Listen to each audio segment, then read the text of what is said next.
Hi good morning friends. आज हम अपना 11th क्लास का चैप्टर एटॉमिक स्ट्रक्चर लेके आए हैं। एटॉमिक स्ट्रक्चर में हम क्या देखते हैं, जो हमारे एलिमेंट्स होते हैं जो हमारे अर्थ के ऊपर मिलते हैं वो डिफरेंट डिफरेंट प्रॉपर्टी शो करते हैं, क्योंकि वो डिफरेंट डिफरेंट एटम के बने होते हैं।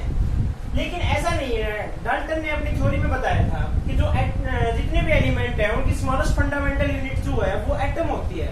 स्मॉलेस्ट फंडामेंटल यूनिट का क्या मतलब होता है, जैसे हमारी बॉडी है वो एक सेल मिलकर टिश्यू बनाती है, टिश्यू मिलकर बनाते हैं ऑर्गन मिलकर बनाते हैं ऑर्गन सिस्टम, फिर हमारी पूरी बॉडी बनती है। एक दीवार है, दीवार में एक ब्रिक को ऐड करते चले गए पूरी दीवार बनकर तैयार हो जाती है। इस तरह से जो स्मॉलेस्ट फंडामेंटल यूनिट का मतलब होता है जो एक चीज को हम बार बार रिपीटिशन के ऊपर ऐड करते चले जाएं तो पूरा सिस्टम बनकर तैयार हो जाए। तो इसी तरह जितने भी एलिमेंट होते हैं वो सारे एटम के मिलकर बने होते हैं। एटम बार बार ऐड, उसमें जितने भी एटम होते चले गए, मिक्स होते चले गए, पूरा एलिमेंट बनकर तैयार हो जाता है।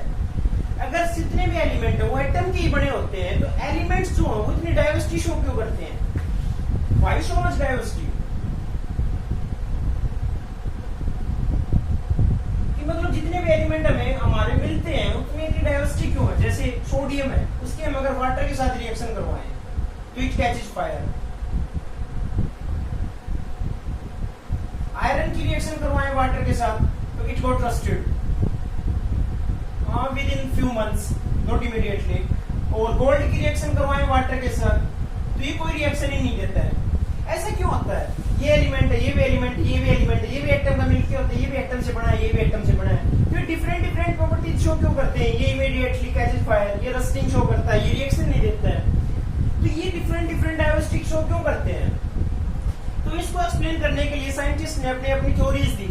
तो उस थ्योरीज में सबसे पहली जो थ्योरी आई थी वो दी थी डाल्टन ने। डाल्टन ने अपनी थ्योरी में क्या बताया था? एलिमेंट जो atom is the fundamental unit of an element. तो एटम होता है वो फंडामेंटल यूनिट है किसी भी एलिमेंट की। तो एटम का ग्रीक लैंग्वेज में क्या मतलब होता है? ग्रीक लैंग्वेज में मतलब होता है अनकटेबल। तो डाल्टन ने उस टाइम पर अपनी बात बताई कि एटम है वो स्मॉलेस्ट यूनिट है, एटम को हम आगे नहीं तोड़ सकते और बहुत सारे एटम से मिलकर एक एलिमेंट बनता है। तो ये अनकटेबल, इसको तोड़ नहीं सकते। तो ये थ्योरी जो डाल्टन ने दी थी 1808 में अबाउट, ये थ्योरी सालों तक होल्ड की, लगभग 100 साल तक। लेकिन उसके बाद वो साइंटिस्ट आए और उन साइंटिस्ट ने प्रूव किया कि जो एटम है ये फंडामेंटल यूनिट नहीं है, इसको भी हम फर्दर ब्रेक कर सकते हैं। तो एटम के भी सब एटॉमिक पार्टिकल्स हैं। तो ये प्रूव भी हुआ बाद में कि इलेक्ट्रॉन, एटम जो है इलेक्ट्रॉन, प्रोटॉन, न्यूट्रॉन, मेसॉन्स, इस तरह से 35 सब एटॉमिक पार्टिकल से मिलकर बना होता है, अबाउट 35। तो इन सब पार्टिकल से मिलकर बना होता है एटम। ये प्रूव किया जो आगे साइंटिस्ट आए थे, थॉमसन, रदरफोर्ड, चैडविक, इन सब साइंटिस्ट ने प्रूव किया कि जो एटम है वो स्मॉलेस्ट फंडामेंटल यूनिट नहीं है। तो इनको आइडिया कहां से मिला कि एटम है वो स्मॉलेस्ट फंडामेंटल यूनिट नहीं है, उसमें भी फर्दर सब एटॉमिक पार्टिकल्स है। तो जे थॉमसन अपना एक्सपेरिमेंट कर रहे थे और वो दूसरे एक्सपेरिमेंट को एक और साइंटिस्ट थे उस टाइम पे, बहुत बड़े साइंटिस्ट थे, उनके एक्सपेरिमेंट को भी कंसीडर कर रहे थे। तो माइकल फैराडे अपना एक्सपेरिमेंट कर रहे थे उस टाइम पे, सुना भी होगा आपने माइकल फैराडे के बारे में। माइकल फैराडे अपना एक्सपेरिमेंट कर रहे थे। माइकल फैराडे ने क्या किया, एक बीकर से सॉल्यूशन लिया कुछ और उस सॉल्यूशन से इलेक्ट्रिसिटी पास करवाई। जब माइकल फैराडे ने इलेक्ट्रिसिटी पास करवाई तो कुछ मास यहाँ पे डिपॉजिट हो गया और जितनी ज्यादा देर तक इलेक्ट्रिसिटी पास करवाई उतनी ही ज्यादा मास डिपॉजिट होता जा रहा था। तो माइकल फैराडे ने अपना ला दिया था mass deposit is directly proportional to the electricity passed. तो यहाँ से जे थॉमसन को एक आइडिया लगा कि जो मास डिपॉजिट हो रहा है ये कुछ ना कुछ चार्ज कैरी कर रहा है अपने साथ, इसीलिए तो इलेक्ट्रिसिटी के साथ ये अपनी रिएक्शन शो कर रहा है। वरना अदरवाइज इलेक्ट्रिसिटी कंडक्ट करवाने से मास डिपॉजिट होने का कोई मतलब नहीं था। या तो जो चार्ज है, जो एटम है उसके पास चार्ज है, पॉजिटिव भी हो सकता है, नेगेटिव भी हो सकता है, लेकिन वो इलेक्ट्रिसिटी के साथ कुछ ना कुछ रिएक्शन जरूर कर रहा है, इसीलिए डिपॉजिट हो रहा है। तो मास जो है वो कुछ ना कुछ चार्ज कैरी कर रहा है अपने साथ। यहाँ से जे थॉमसन को एक आइडिया लगा और उसने अपना एक एक्सपेरिमेंट शुरू किया जिसमें उसने ये पता लगाने की कोशिश की कि जो एटम उसमें सब एटॉमिक पार्टिकल तो है, लेकिन वो सब एटॉमिक पार्टिकल की नेचर कैसी है, चार्ज कैसा है, मास कितना है। तो उसने अपना एक एक्सपेरिमेंट स्टार्ट किया जिसको हम बोलते हैं CRT एक्सपेरिमेंट। CRT का है कैथोड रे ट्यूब एक्सपेरिमेंट और जिसको हम डिस्चार्ज ट्यूब एक्सपेरिमेंट भी बोलते हैं। This charge tube experiment.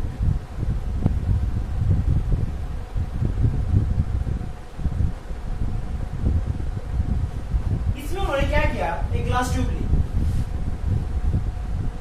Glass tube के 2 इलेक्ट्रोड ले लिए और यहाँ पे परफोरेटेड लिया और इसको एक हाई वोल्टेज से कनेक्ट कर दिया। जो नेगेटिव टर्मिनल कनेक्ट किया गया था इसको बोला उन्होंने कैथोड और जो पॉजिटिव टर्मिनल था उसको बोला उन्होंने एनोड। और यहाँ बीच में जो ट्यूब थी इसमें उन्होंने गैस भर दी और यह गैस को कंट्रोल करने के लिए एक वैक्यूम कंट्रोलर लगा दिया। ये था वैक्यूम कंट्रोलर कि गैस को हम घटा बढ़ा उसके प्रेशर को कम ज्यादा कर सकते हैं, वैक्यूम कंट्रोलर। ये एनोड था और यहाँ पे उन्होंने पीछे लगा दिए जिंक सल्फाइड की स्क्रीन। अगर यहाँ पे कोई पार्टिकल आके स्ट्राइक करेगा तो यहाँ पे चमक पैदा होगी। यहाँ पे एक जिंक सल्फाइड की स्क्रीन लगा दी।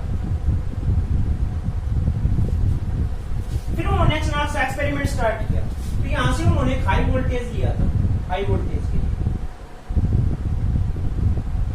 तो उन्होंने अपना एक्सपेरिमेंट स्टार्ट किया। तो पहले 100 वोल्टेज 100 वोल्ट अप्लाई किया, 200, 500, 1000, 2000, 10,000 तक पहुंच गए, लेकिन फिर भी कोई मिल नहीं रहा था क्योंकि जो गैस ली थी उन्होंने वो 1 एटमॉस्फेयर पे ली थी और उनको पता था कि जो गैसेज होती हैं बैड इंसुलेटर होती हैं, these are not good conductor of electricity.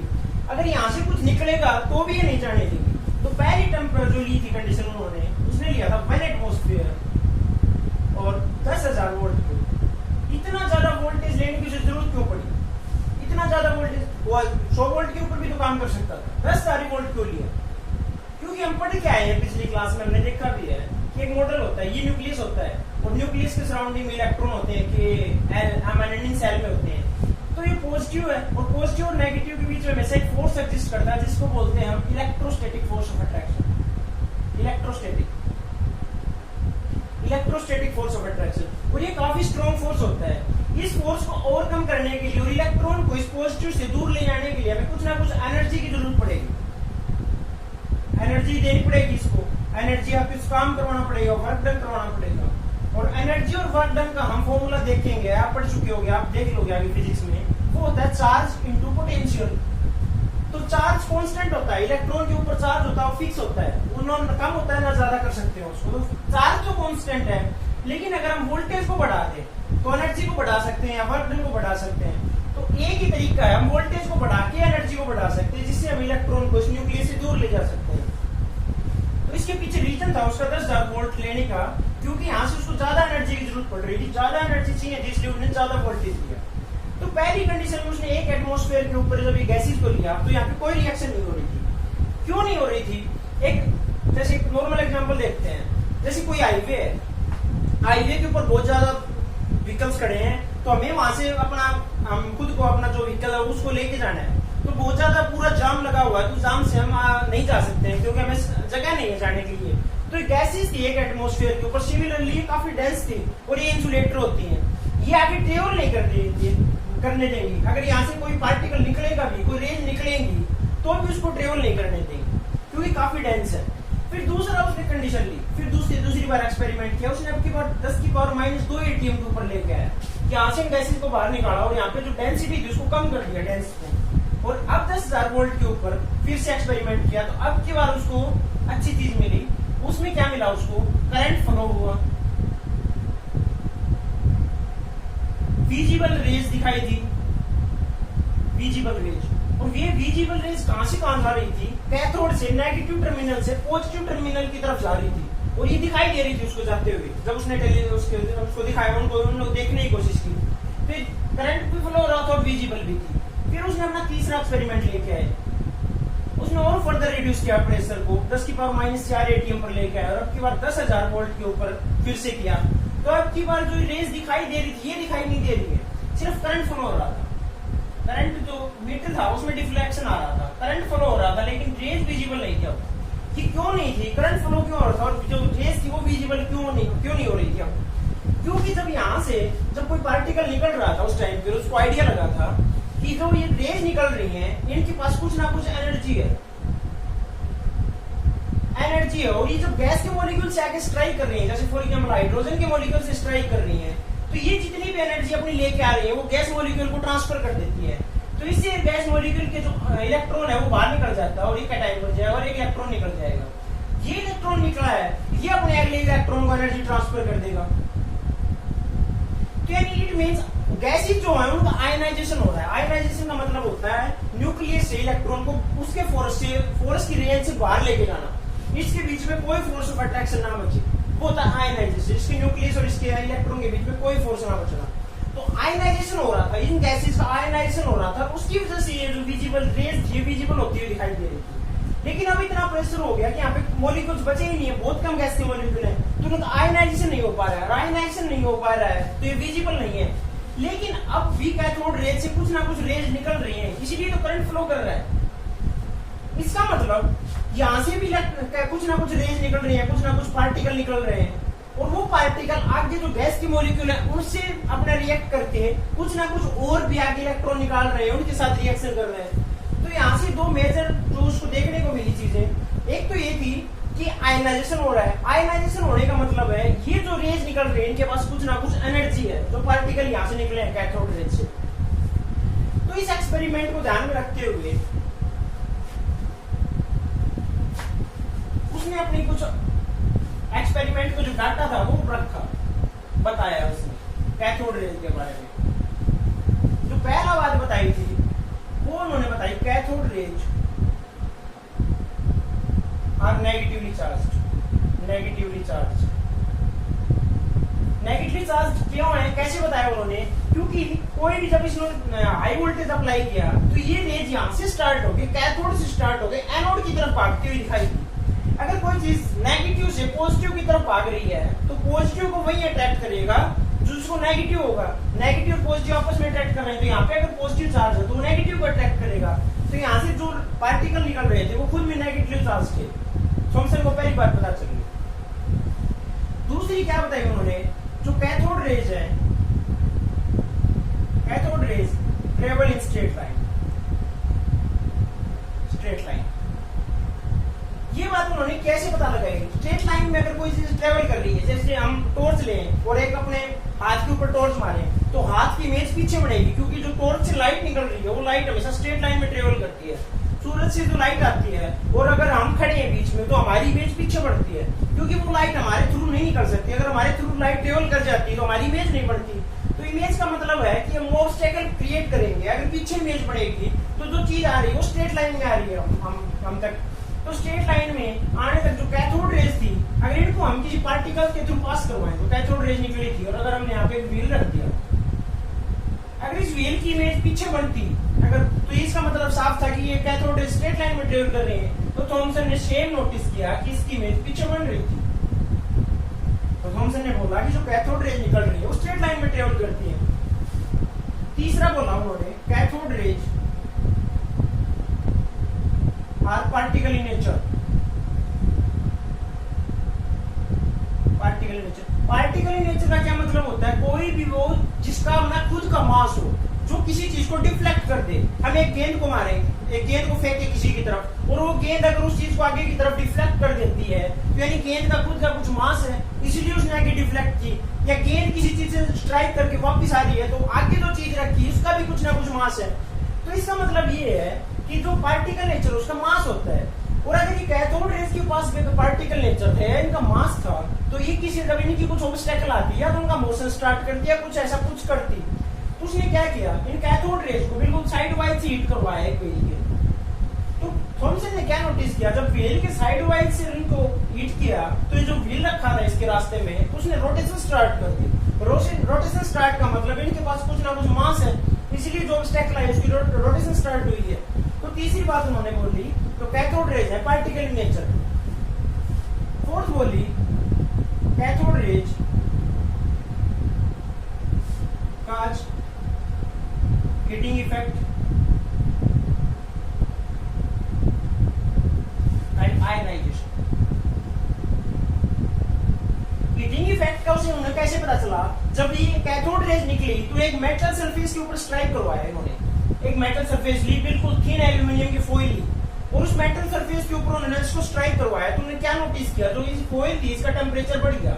Temperature बढ़ा तो इसका मतलब उन्होंने क्या नोटिस किया कि जो रेज आ रही थी इनके पास कुछ ना कुछ एनर्जी थी और वो एनर्जी इन्होंने मेटल सरफेस को प्रोवाइड कर दी, उसकी वजह से मेटल सरफेस का टेम्परेचर बढ़ गया। तो हीटिंग इफेक्ट काज करने का मतलब जो रेज आ रही है इनके पास खुद की कुछ ना कुछ एनर्जी होती है। आयनाइजेशन का मतलब होता है इलेक्ट्रॉन का इस न्यूक्लियस से दूर ले जाना। तो रेज आ रही थी, ये जो गैस थी इसका आयनाइजेशन कर रही थी, तो आयनाइजेशन का ही पता चल गया था। पांचवा बोला इन्होंने कैथोड रेज गेट्स डिफ्लेक्टेड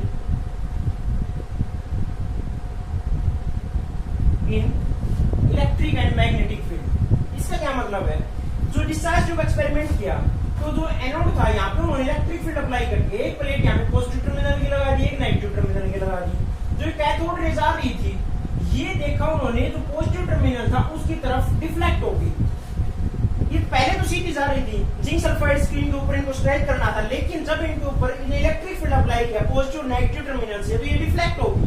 ये पॉजिटिव टर्मिनल की तरफ डिफ्लेक्ट होगी, इसका मतलब कोई भी चीज पॉजिटिव की तरफ तब डिफ्लेक्ट हुई उसके ऊपर नेगेटिव चार्ज था। एक बार फिर से कंफर्म हुआ कि कैथोड रेज के ऊपर नेगेटिव चार्ज है तो पॉजिटिव एंड की तरफ डिफ्लेक्ट होगी। दूसरी बार उन्होंने क्या किया, एक मैग्नेटिक फील्ड अप्लाई किया। ये तो रेज आ रही थी अब की बार मैग्नेटिक फील्ड की तरफ डिफ्लेक्ट होगी, तो मैग्नेटिक फील्ड में भी डिफ्लेक्ट होती है। ये जो स्ट्रेट लाइन में ट्रेवल कर रही थी वो मैग्नेटिक फील्ड में और इलेक्ट्रिक फील्ड दोनों में डिफ्लेक्ट हो जाती है। तो कैथोड रेज के बारे में छठा उनको मिला E/m ratio, charge upon mass ratio, एक कांस्टेंट वैल्यू आ रही थी 1.76 × 10⁻11 कूलम्ब पर केजी।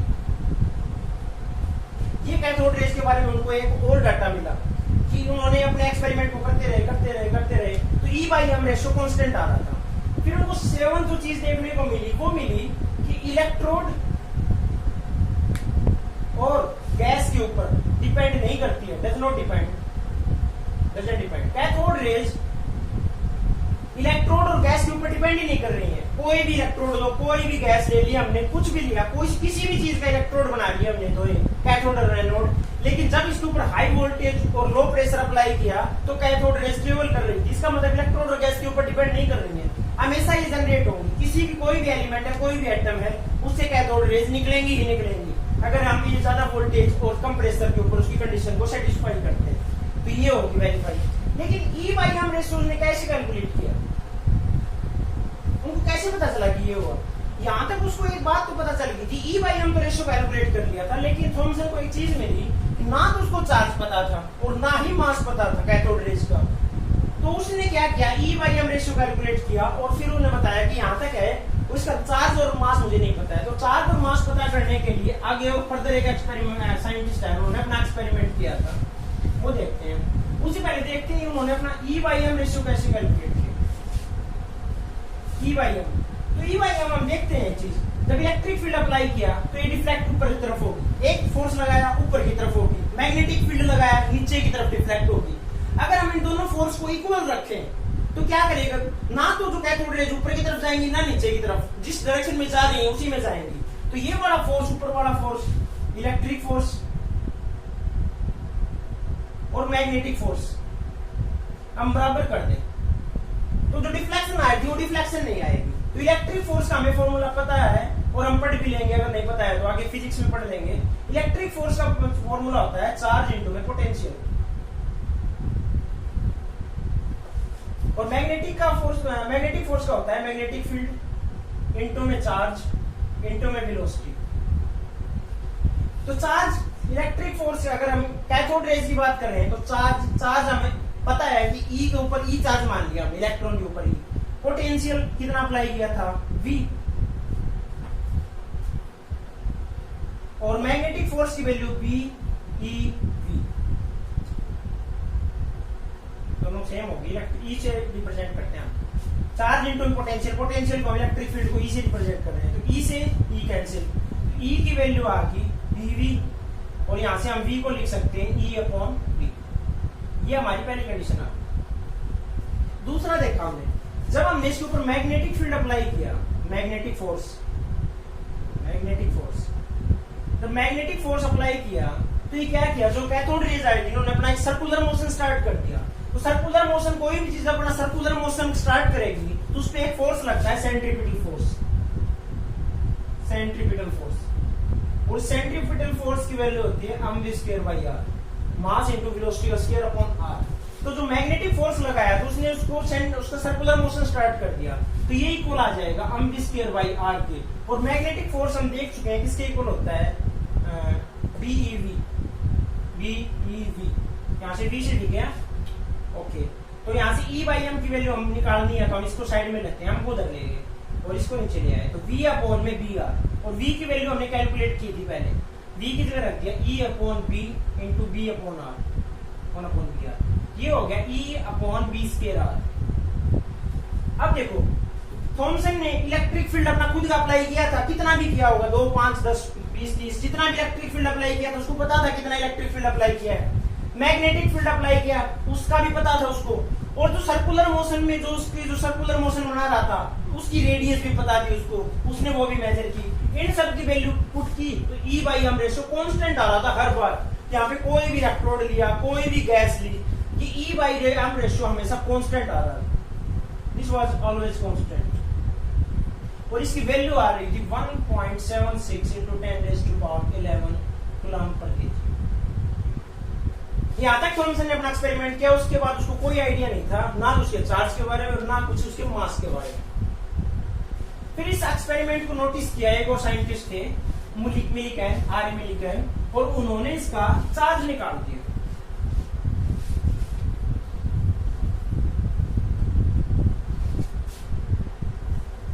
आर मिलिकन नाम के साइंटिस्ट थे, उन्होंने इसका ऑयल ड्रॉप एक्सपेरिमेंट बोलते हैं इसको, ऑयल ड्रॉप एक्सपेरिमेंट,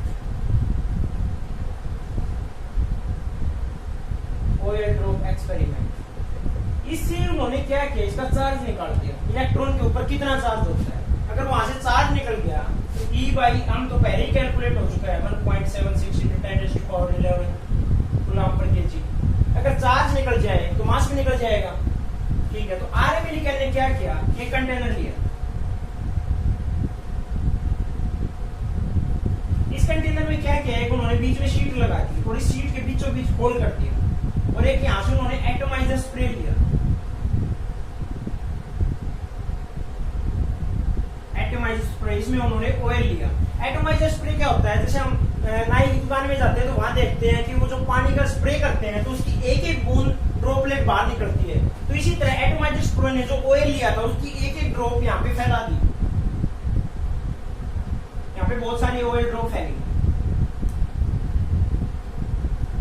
ठीक है। तो यहाँ से जो जितनी बूंदे आ रही थी एक फाइन होल कर रखा था उसने इस शीट के ऊपर, यहाँ पे उसने क्या किया, इलेक्ट्रिक फील्ड अप्लाई किया, नीचे वाली शीट पर इलेक्ट्रिक फील्ड अप्लाई कर दिया, रेडिएशन बोल सकते हैं। रेडिएशन से क्या होगा, जो एनर्जी आएगी, तो यहाँ पे जो गैस है, गैस ले रखी उसने, उस गैस का क्या हो जाएगा, आयनाइजेशन। आयनाइजेशन का मतलब यहाँ से इलेक्ट्रॉन निकलेंगे, जो गैस ली है इसने, यहाँ पे कोई भी गैस ली है मान, तो इलेक्ट्रिक फील्ड अप्लाई किया और रेडिएशन डाल ली इसके ऊपर। इलेक्ट्रिक फील्ड इस तरह से अप्लाई किया कि ये पॉजिटिव एंड बना दिया और ये नेगेटिव एंड बना दिया इसने, नीचे वाली शीट में, ऊपर वाली में ऑयल ड्रॉपलेट था सिर्फ। तो जब रेडिएशन डाली तो जो गैस थी उसका आयनाइजेशन होगा, आयनाइजेशन होने से उसमें से इलेक्ट्रॉन निकला, तो जो ही अब इसमें से कोई ड्रॉप आई और इस ड्रॉप ये फाइन होल के थ्रू पास होगी, तो कोई भी चीज है हम ऊपर से फेंकेंगे उसको तो नीचे की तरफ जाएगी ग्रेविटेशनल फोर्स की वजह से। और ग्रेविटेशनल फोर्स कितना होता है, फोर्स कितना होता है, हम जी कोई भी चीज ऊपर से डालेंगे नीचे की तरफ जाएगी ग्रेविटेशनल फोर्स से, वो तो होता है हम जी, ओके।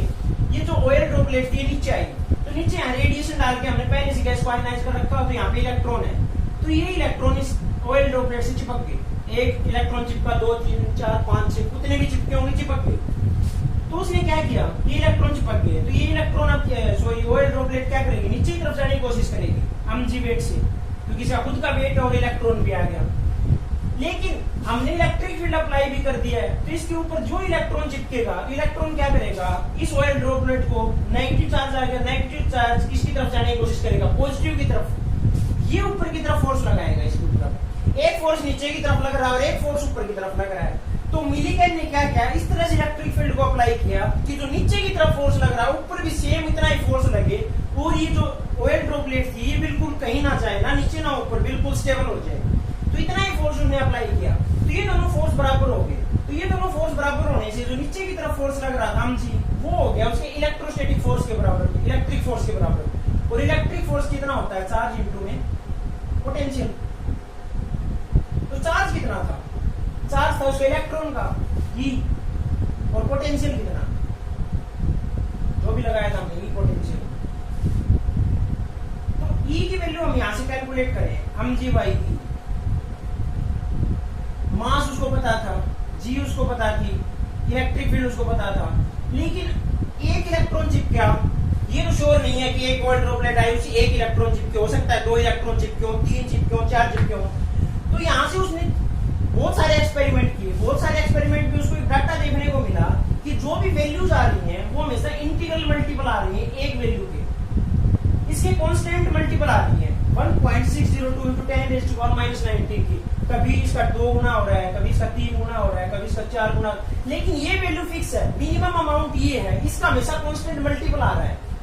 तो यानी ये मिनिमम वैल्यू है, तो एक इलेक्ट्रॉन को उसको ये बोला कि एक इलेक्ट्रॉन का मिनिमम चार्ज, एक इलेक्ट्रॉन पे इतना चार्ज हो सकता है। 2 इलेक्ट्रॉन चिपके होंगे तो 2 इंटू में 3 गए होंगे तो 3 इंटू 4 गए होंगे तो 4 इंटू, तो यहाँ से उन्होंने इलेक्ट्रॉन का चार्ज निकाल दिया 1.602 into 10⁻⁻19 कूलम, 1.602 into 10⁻⁻19 कूलम।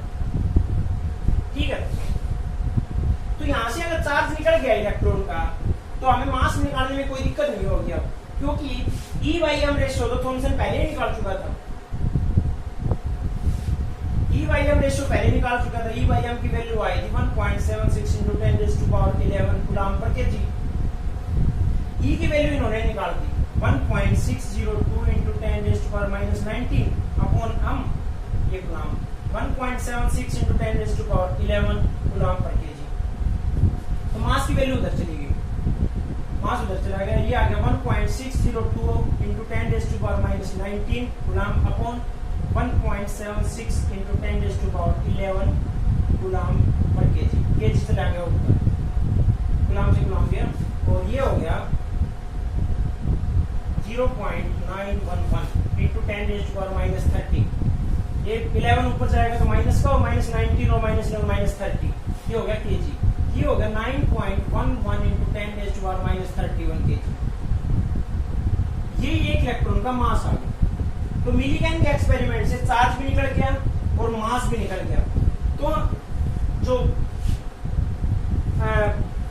उसने डाल्टन ने बोला था कि जो एलिमेंट, कोई भी एलिमेंट है उसकी फंडामेंटल यूनिट जो है वो एटम है। तो यहाँ से थॉमसन ने अपना एक्सपेरिमेंट किया माइकल फैराडे के एक्सपेरिमेंट को देखते हुए। माइकल फैराडे ने जो बताई थी कि जो मास डिपॉजिट हो रहा है इलेक्ट्रिसिटी पास करने पर, तो उसने कुछ ना कुछ चार्ज कैरी कर रहा है। तो जो सीआरटी एक्सपेरिमेंट स्टार्ट किया था थॉमसन ने, सीआरटी एक्सपेरिमेंट में उसको ये पता चल गया कि उसके पास कुछ ना कुछ कैथोड रेज हैं, कुछ ना कुछ नेगेटिवली चार्ज पार्टिकल है। उसको नाम दिया गया इलेक्ट्रॉन। इलेक्ट्रॉन का मास ये निकला, सॉरी चार्ज ये निकला और मास ये निकला। तो यहाँ से उन्होंने प्रूव कर दिया